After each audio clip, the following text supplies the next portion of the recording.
So I'm just leaving the town of Brockton, where I stayed last night. It's right over there. It's really kind of a cool town. I think they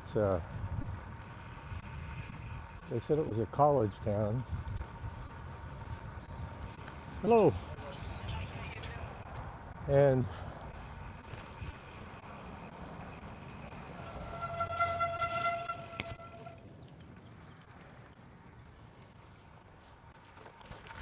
but I'll be on the Erie Canal Trail for another 50 miles. I'm heading straight to the town of Palmyra, New York, and then the trail cuts and turns and heads north up to the Lake Ontario for I think about 10 or 15 miles, but I'm just going to stay on the Erie Canal for another 10 miles and going to Newark. And this is going to be a shorter day. I'm going to stay in Newark and do another rest day. And I hesitate doing that because I'd like to keep going, but Lisa, my wife Lisa, is coming with her brother Mark to meet me in Syracuse, and so I'm trying to time that, my riding, to be able to coincide with that. And then they'll be with me the rest of the trip, which is going to be really nice to have them with me. So that's kind of why I'm taking that early rest day. But another thing I thought I'd talk about is I've had a couple people in the past ask me to talk about what I eat and kind of the food and diet that I have while I'm here. And Andrew Stone asked me that question. And I wished I had a little bit more interesting story to tell, but I'll kind of talk about what an average day is, and maybe even show a couple pictures if I can. But this morning, for example, I got up and the hotel offered breakfast, so if they do that, it's really nice. If not, then oftentimes I carry a bunch of Quaker Oats, apple and cinnamon mush, or whatever you call it, in my bag generally, and I'll just take that, and sometimes all I have is water, and I'll just put water on it and let it soak for a couple minutes, and then I'll just eat that. If I have milk, or sometimes I'll have a protein milk drink and I'll pour that on it, or I'll just drink the milk and eat that. And that may be what I'll have for breakfast. But for example, this morning with the hotel, they had eggs, so I had a good egg breakfast, and like a bagel or something that'll come with it. Today I think that they even had they had a kind of a Danish, and I took that and I've got it in my bag, and I'll eat that a little bit later on the road. And then they didn't have fruit there, but usually I'll eat a banana in the morning. So that's kind of my breakfast. Now, where I'm probably different than a lot of riders that I've noticed and followed is they, around lunchtime, will usually stop and have a good lunch, which I've not really done. Only just several times will I stop and eat like that during the ride. When I first started doing this, I would stop and have that banana and peanut butter burrito that I would make, and I kind of quit doing that after a while. I just like to ride and get the ride done. Even if it's 6 hours, I'll do that. But what I do is I usually will stop and buy some like Hostess donuts, and then I'll also get several protein bars, and so I'll eat those intermittently during the ride. Like this morning, I'll either eat that Danish maybe 20 miles into the ride, And then maybe a little bit later I'll eat one of the protein bars that I have, maybe even two of them before the ride is over. So that's kind of what I'll eat during. And I know that's not a lot, but I don't like eating a ton while I'm riding. And I've always been that way with endurance events that I've had. When I run, I don't like to eat anything, even if it's a really long run. I'm not very good at having a hearty meal. Let's see, what else was I going to tell you? Another thing that I do like to have, and I used to eat this a lot more, is a trail mix. And I like that Planters brand. I'll show you a picture of it. And I usually have that kind of in my feed bag here in the front, and I'll snack on the trail mix throughout the ride. I did have a couple days of somewhat stomach issues or queasiness, and I didn't know if it was the raisins that were starting to get to me inside of the trail mix, so I quit eating that. Then when I get done with the ride, this is an example that I did yesterday, and it worked really well for me. Yesterday was a long ride because the wind made it really slow. I think the ride time was 6 hours and 40 minutes or something like that. And total time was 7 hours and something. But when I got to the hotel, I showered and washed my chamois and did a few other odds and ends, and by the time I got all that done, it was probably 4 o'clock. And so there was a Subway nearby. I walked to the Subway, and I think I was pretty hungry by that time. I hadn't eaten a lot during the day, so I got a full size, whatever that is, 12-inch Subway sandwich, rotisserie chicken, whole wheat, and I put on it just lettuce, tomatoes, cucumbers, and green peppers. That's my go-to Subway meal.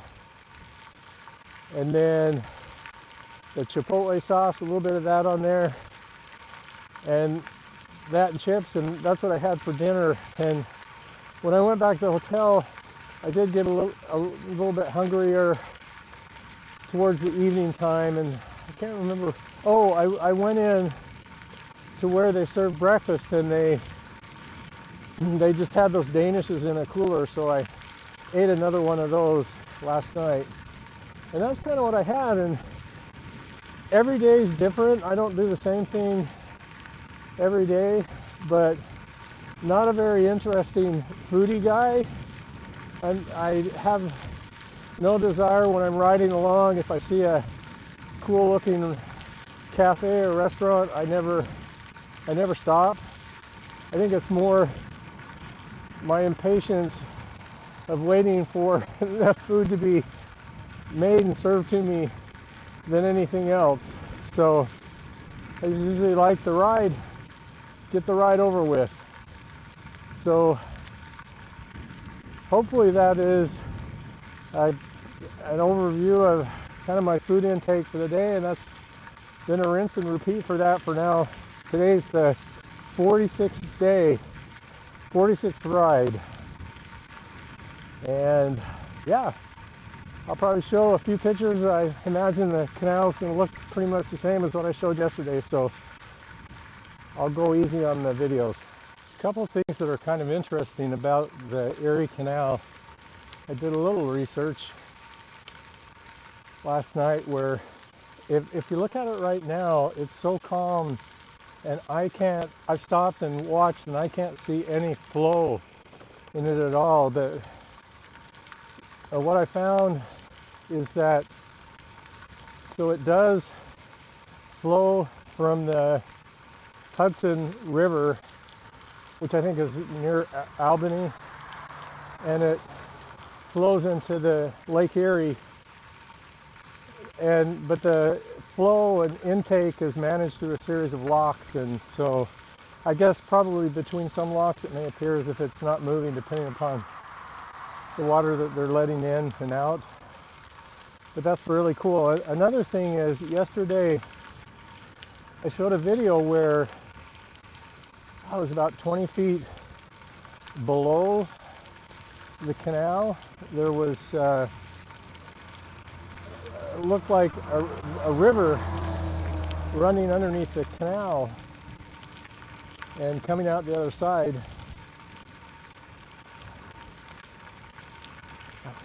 And I couldn't really see it from where I was standing, so I kind of held the camera over the barrier. And so when I got back and created yesterday's video, I could see that was what was occurring. Is probably about 20 feet underneath the Erie Canal, they just have a river running under there. And it just amazes me that this thing was built back in the early 1800s, and I've seen quite a few people fishing. In fact, I couldn't get my camera out quick enough, but a guy was just going by in a kayak, had a couple fishing poles on it and just paddling along. And I went to my source of all truth, ChatGPT, and asked what they catch in here, and it said that all kinds of fish, bass, perch, walleye, even some northern pike. It says it's supposed to be a pretty good fishing place.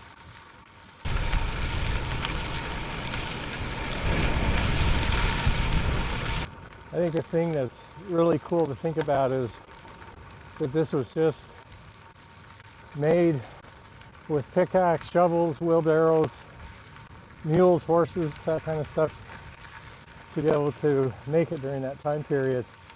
The other thing that I wondered is how does it retain the water so well? Because in a way it's like a man-made long skinny lake. And what they did is they lined it with excuse me, of course they put rock and stuff along the sides, but they also lined it with clay. You know, anywhere from a few inches to a foot of clay on this whole thing, and that retains the water really well. So that's why it's able to last so many years and be so functional for such a long period of time. Here's another, to me, extremely interesting fact. So the Erie Canal has to rise and gain elevation of 550 feet between the Hudson River and Lake Erie. So they had to manage all that with a series of locks and stuff along the way to be able to get the water to be able to make it so that they could travel from the Hudson to Lake Erie.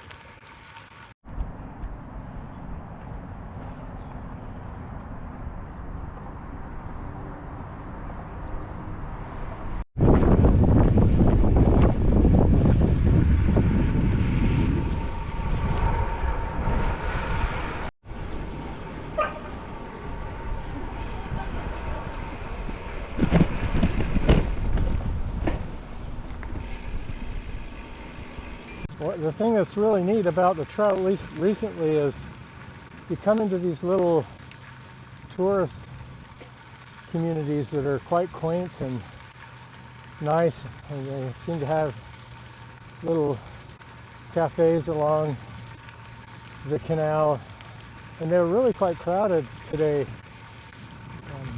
But it seems like neat places. I know that there are tours that you can take in boats along the canal, and you just kind of stop at these little places.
That was a lot of fun for me to go down through Palmyra. A lot of significance in that place, and it just was a beautiful and really special place. I enjoyed it a lot. Very glad I got to ride by there and go through and see the sights. It's really pretty here along the Erie Canal right now. I don't think I could have asked for better weather.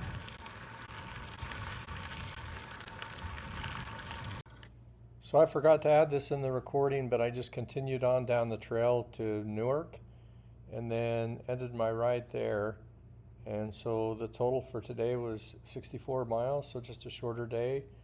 And this is the day map from Strava, and then the overall progress so far.